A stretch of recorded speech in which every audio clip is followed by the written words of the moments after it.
के प्रणाम, सलाम, नमस्कार दोस्तों। स्वागत है आप सभी का आशीष पोएट्री प्रस्तुत हिंदी के बहाने श्रृंखला में। मैं फिर आ गया आप सभी के बीच एक नए रचनाकार की रचना लेकर। रचनाकार का नाम है गोपाल प्रसाद व्यास। आज मैं कोई भूमिका नहीं बांधूंगा, आज कविता अपनी भूमिका स्वयं आपको बताएगी। सीधा कविता आरंभ करता हूँ। कवि को याद रखेंगे, गोपाल प्रसाद व्यास। कविता है, पहले एक चंद पंक्तियों से कवि का स्वागत करते हैं। उन्हीं की रचना की चंद पंक्तियां हैं कि है समय नदी की बाढ़ की जिसमें सब बह जाया करते हैं, है समय बड़ा तूफान प्रबल पर्वत झुक जाया करते हैं, अक्सर दुनिया के लोग समय में चक्कर खाया करते हैं, लेकिन कुछ ऐसे होते हैं इतिहास बनाया करते हैं। यह उसी वीर इतिहास पुरुष की अनुपम अमर कहानी है। यह उसी वीर इतिहास पुरुष की अनुपम अमर कहानी है, जो रक्त कणों से लिखी गई, जिसकी जय हिंद निशानी है। और जिस तरह धूर्त दुर्योधन से बचकर यदुनंदन आए थे, जिस तरह शिवाजी ने मुगलों के पहरेदार छकाए थे, बस उसी तरह यह तोड़ पिंजरा तोते सा बेदाग गया। जनवरी माह सन 41 मच गया शोर, वह भाग गया। वे कहाँ गए, वे कहाँ रहे, वे कहाँ गए, वे कहाँ रहे, ये धूमिल लभी कहानी है। हमने तो उसकी नई कथा आज़ाद फौज से जानी है।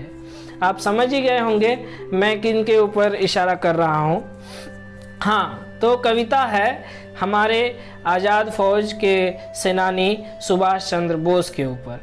उनकी बर्मा की जो कहानी है, जो उन्होंने बर्मा में किस तरह आज़ाद फौज की रचना की, उसको लेकर ये कविता है। वह खून कहो किस मतलब का जिसमें उबाल का नाम नहीं, वह खून कहो किस मतलब का आ सके देश के काम नहीं, वह खून कहो किस मतलब का जिसमें जीवन न रवानी है, जो परवश होकर बहता है वह खून नहीं है पानी है। उस दिन लोगों ने सही सही खून की कीमत पहचानी, जिस दिन सुभाष ने बर्मा में मांगी थी उनसे कुर्बानी।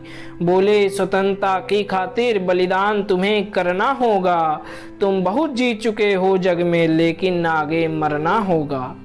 आज़ादी के चरणों में जो जयमाल चढ़ाई जाएगी, वह सुनो तुम्हारे शीशों के फूलों से गूंथी जाएगी। आज़ादी के संग्राम कहीं पैसे से खेला जाता है, आज़ादी का संग्राम कहीं पैसे पर खेला जाता है।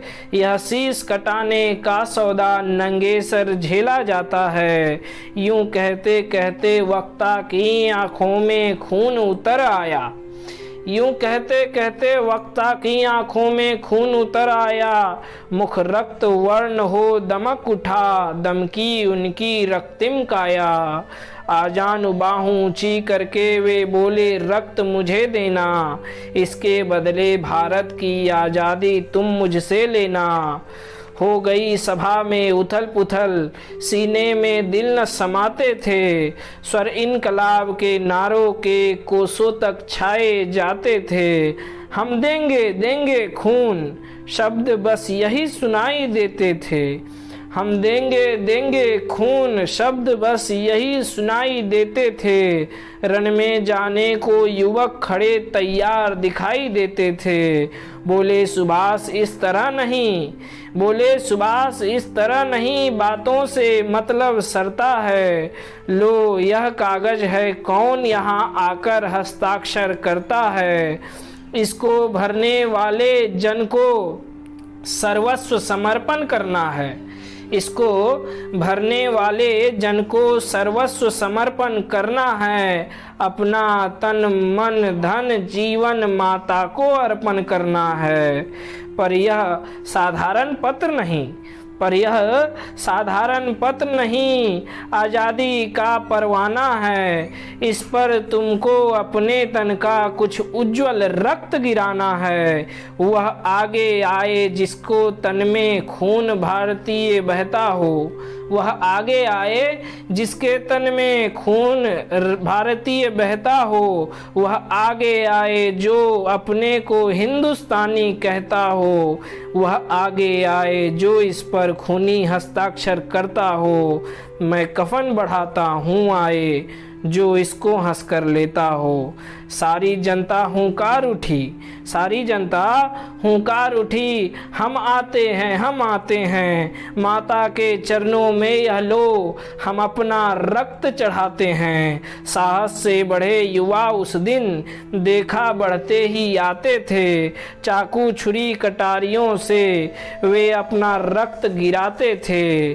फिर उसी रक्त की स्याही में वे अपनी कलम डुबाते थे।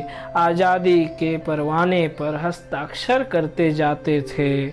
उस दिन तारों ने देखा था हिंदुस्तानी विश्वास नया। उस दिन तारों ने देखा था हिंदुस्तानी विश्वास नया, जब लिखा महारणवीरों ने खून से अपना इतिहास नया, खून से अपना इतिहास नया। ये कविता थी, रचना का नाम खूनी हस्ताक्षर, और रचनाकार थे हमारे आदरणीय गोपाल प्रसाद व्यास जी। आपसे निवेदन है कि रचनाकार को पढ़िए और हिंदी को ज़्यादा से ज़्यादा लोगों तक फैलाइए। बहुत बहुत धन्यवाद। फिर मिलेंगे अगली रचना में अगले शनिवार को। तब तक के लिए पढ़ते रहें, सुनते रहें, साझा करते रहें, लोगों को बांटते रहें। धन्यवाद।